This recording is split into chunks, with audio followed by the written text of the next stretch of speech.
बहुत पुरानी बात है। एक जंगल में दो पक्के दोस्त रहते थे। एक था गीदड़ और दूसरा था ऊंट। गीदड़ काफी चालाक था और ऊंट सीधा सा। ये दोनों दोस्त घंटों नदी के पास बैठकर अपना सुख दुख बांटते थे। दिन गुजरते गए और उनकी दोस्ती गहरी होती गई। एक दिन बंदर ने गीदड़ को बताया कि पास के खेत में बहुत सारे पके हुए तरबूज लगे हैं। यह सुनते ही गीदड़ का मन ललचा गया, लेकिन वो खेत नदी के पार था।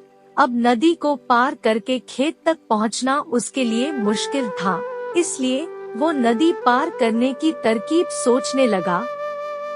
सोचते सोचते वो ऊंट के पास चला गया।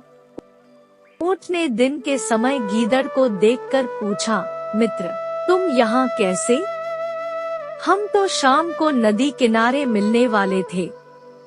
तब गीदड़ ने बड़ी ही चालाकी से कहा, देखो मित्र, पास के ही खेत में पके तरबूज हैं। मैंने सुना है तरबूज बहुत मीठे हैं।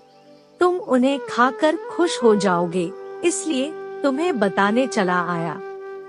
ऊंट जल्दी जल्दी नदी पार करके खेत जाने की तैयारी करने लगा। तभी गीदड़ ने कहा, दोस्त, तरबूज मुझे भी अच्छे लगते हैं, लेकिन मुझे तैरना नहीं आता है। तुम तरबूज खा लोगे तो मुझे लगेगा कि मैंने भी खा लिए।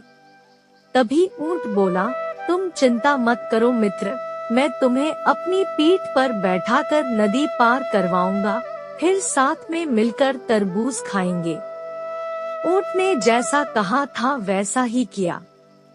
खेत में पहुंचकर गीदड़ ने मन भरकर तरबूज खाए और खुश हो गया। खुशी के मारे वो जोर जोर से आवाजें निकालने लगा। तभी ऊंट ने कहा, तुम शोर मत मचाओ, लेकिन वो माना नहीं। गीदड़ की आवाज सुनकर किसान डंडे लेकर खेत के पास आ गया। गीदड़ चालाक था, इसलिए जल्दी से पेड़ों के पीछे छुप गया, लेकिन ऊंट का शरीर बड़ा था, इसलिए वो छुप नहीं पाया। किसान ने गुस्से के मारे उसे बहुत मारा। किसी तरह अपनी जान बचाते हुए ऊंट खेत के बाहर निकला।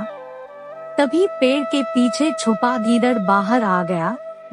गीदड़ को देखकर ऊंट ने गुस्से में पूछा, तुम क्यों इस तरह चिल्ला रहे थे? गीदड़ ने कहा कि मुझे खाने के बाद चिल्लाने की आदत है, तभी मेरा खाना पचता है। इस जवाब को सुनकर ऊंट को और गुस्सा आ गया, फिर भी वो चुपचाप नदी की ओर बढ़ने लगा। नदी के पास पहुंचकर उसने अपनी पीठ पर गीदड़ को बैठा लिया। इधर ऊंट को मार पड़ने से मन ही मन गीदड़ खुश हो रहा था।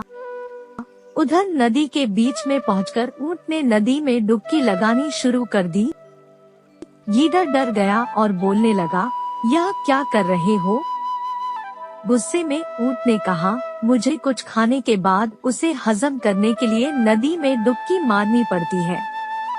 गीदड़ को समझ आ गया कि ऊंट उसके किए का बदला ले रहा है। बहुत मुश्किल से गीदड़ पानी से अपनी जान बचाकर नदी किनारे पहुंचा। उस दिन के बाद से गीदड़ ने कभी भी ऊंट को परेशान करने की हिम्मत नहीं की। कहानी से सीख। ऊंट और गीदड़ की कहानी से यह सीख मिलती है कि चालाकी नहीं करनी चाहिए, अपनी करनी खुद पर भारी पड़ जाती है। जो जैसा करता है उसे वैसा ही भरना होता है।